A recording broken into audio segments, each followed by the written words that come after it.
From over 19 million subscriber base, the Ace family is a vlog-style YouTube profile. The channel, which debuted in 2016, focuses on the lives and shenanigans of Austin and Catherine McBroom and their 3 young kids. Austin and Catherine McBroom have 6.5 and 7.5 million social media followers and are great social media personalities.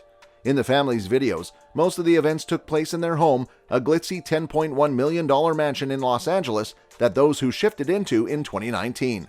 Those who know who the Ace family is know that they are not in a good position right now.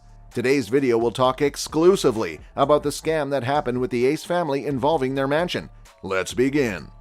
The Ace family of YouTube asserts they were duped by a sketchy contracting company who ended up taking millions of dollars from them and neglecting their incomplete home.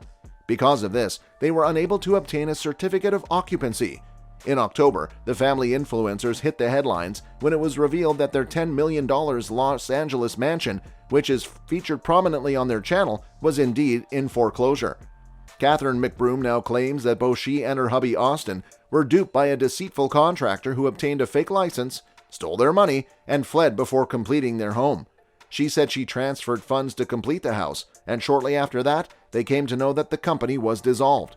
The McBrooms had been spending $70,000 monthly for a mortgage for an unbuilt home with no gas, which meant no heat or hot water for more than 2 years.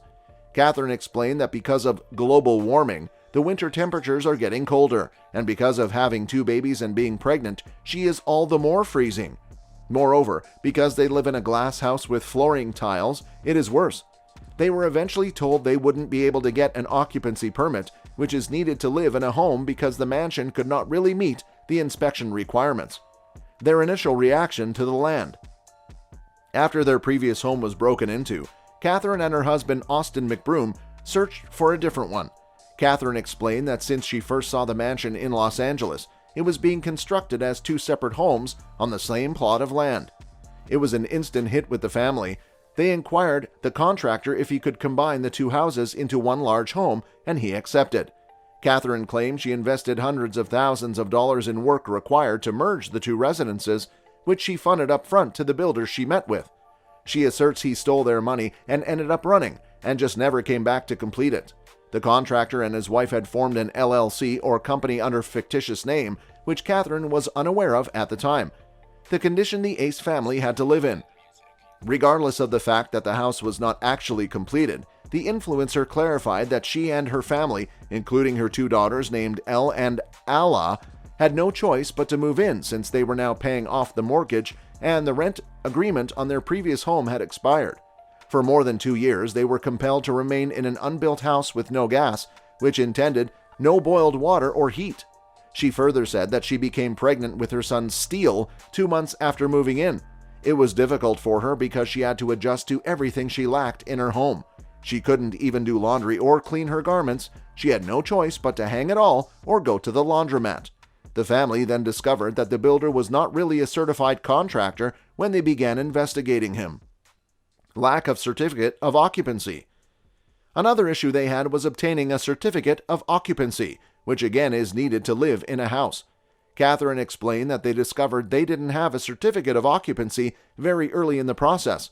The contractor kept insisting that he would get it, but they never received the certificate of occupancy after he abandoned the job site. She further shared that no one ever showed up when they requested the city to show up and do the inspections for the certificate of occupancy. Then when someone did arrive, they stated that there were so many screw-ups by the builder that it'll never pass the checking, even if they spent millions of dollars upon that since he did such a terrible job. But since they didn't get the right certificate of occupancy, the residents ended up going into foreclosure and all the funding went downhill. Catherine is sharing it all now. Catherine is now willing to share her narrative to set the record straight. She said that sadly, even before they could speak freely and discuss the issues with the house, the storyline was always that the residence was in foreclosure since they didn't pay their bills. But again, that was hardly the truth, she explained. That discredits and devalues my image, making it appear I'm doing it wrong, which has an impact on my real life. The truth will always be the truth. It's not that we didn't pay our bills. The reality is that we have never received a certificate of occupancy, as said by Catherine. Catherine, who actually started leasing a new home with her family, asserted how when they tried to sign the paperwork on their new place, no one wanted to set them up due to the sheer false rumors that they had been unable to pay their mortgage. She said that they found this lovely home that they adored and it was a brand new structure, but the owner said they didn't want to rent it to them because they thought she had not paid the mortgage. They even asked for more money than they would have asked someone else. Because of this, they have to pay the rent for 6 months up front to live in that house. They simply did not pursue legal action against the contractor because he'd already declared bankruptcy, and there's really nothing they can do once someone has filed for bankruptcy, she continued. How she is feeling now. Catherine expressed her happiness at being able to just get over the house. She referred to the experience as a learning lesson. She had hoped that they would get the certificate of occupancy the entire time that she was living there. When the house went into foreclosure, she realized that it had gone out of hand now and there's no turning back. This was her breaking point, but then she confessed that she later realized she had been upset in that mansion from the outset. It was godly and it was destined to occur. She further expressed that she had no choice but to accept it, and that is when she lost all sorts of connection to it. Realizing that this wasn't supposed to be for them was a huge relief, but it was only for a short time, and it taught me something. She said she didn't have the proper team, and she didn't have the necessary guys looking out for them and their stuff, she said. Everyone associated was only interested in making money from them. That was something she said she needed to learn and had already learned. She further advised having a crew that isn't just people who really love you and have concern for you, but also those who are making a living doing this. Have a house manager go over everything with you. We had loved ones like our friends and family look things over, but they weren't professionals. She asked people not to be so ignorant and trust them just because they say they're decent, or even because they keep inviting you to dinner and are around your family and kids. Don't put your trust in somebody because they claim to be trustworthy or have a license. That was an eye-opening experience for me, she said. Lately, rumors circulated that they were broke after a TikToker found that the Ace family was trying to sell several of their own old furniture on the internet.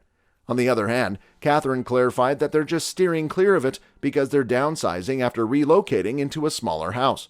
They had a design team come in and design the residence that they had just shifted into.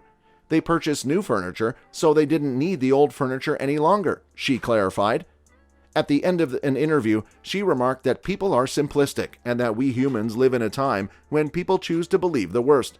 She said that they made a poor investment and got burned, and that life goes on.